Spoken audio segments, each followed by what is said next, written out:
Why do you hear soft music when you're in a grocery store or in an elevator? Why does the doctor tell you that you have a 90% success rate with the surgery rather than a 10% failure rate? Why would a used car salesman put you in a car that you don't want, that's overpriced to test drive, and it smells like 10 hippies have been living in it for a year before letting you drive the car you actually came to buy? That actually happened to me. Priming. Let's talk about it.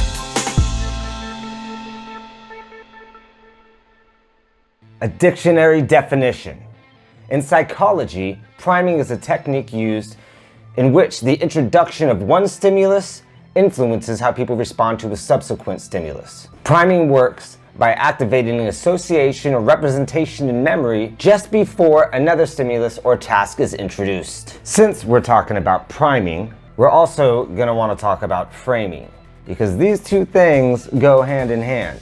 The framing effect is a type of cognitive bias or error in thinking. Framing refers to whether an option is presented as positive or negative. People are generally biased toward picking an option they view as a gain over one they view as a loss, even if both options lead to the same result. So it's about the way that it's put. I think I used a pretty good example there with the success rate thing. So you can take statistics and numbers and frame them in a way. Is the glass half full? Is the glass half empty?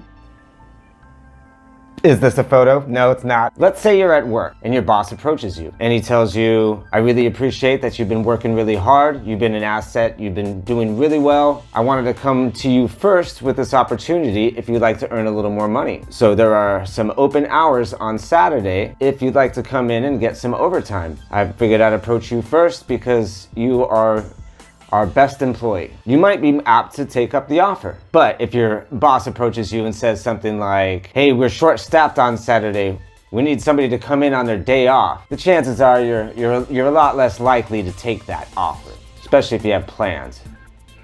Priming isn't always intentional. It can often be accidental.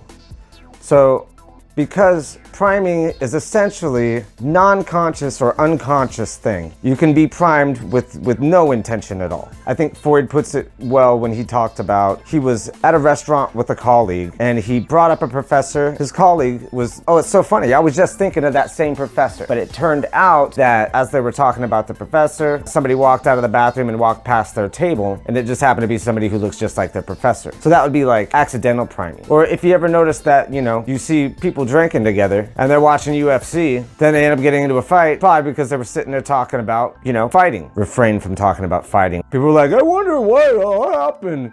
You're talking about it so much. You think it's gonna happen. I would win in this fight, or I would lose in that fight. We've been talking about putting each other in arm bars for the past 10 minutes. What do you think is gonna happen? I think I could put you in an arm bar. Oh yeah, let's try this stuff. Oh yeah, this is what we got. You know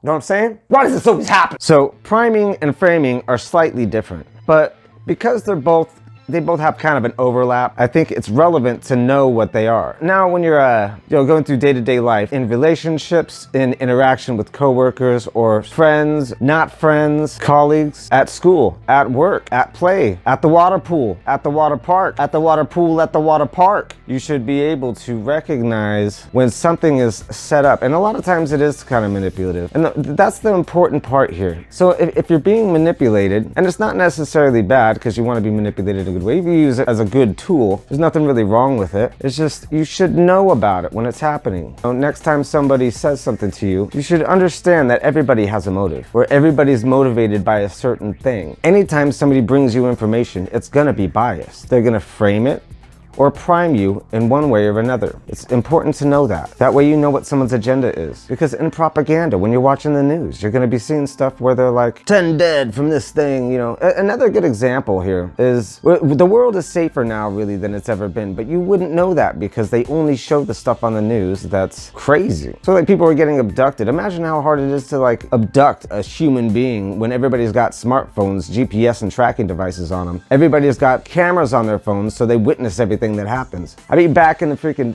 60s, where everybody thought it was safe, this stuff was happening all the time.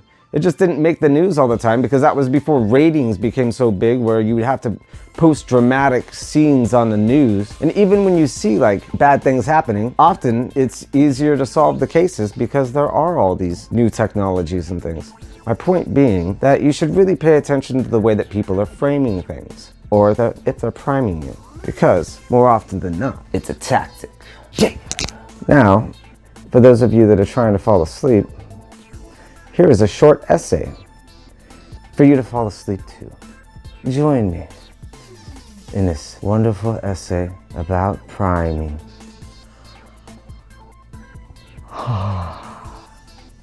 Good night.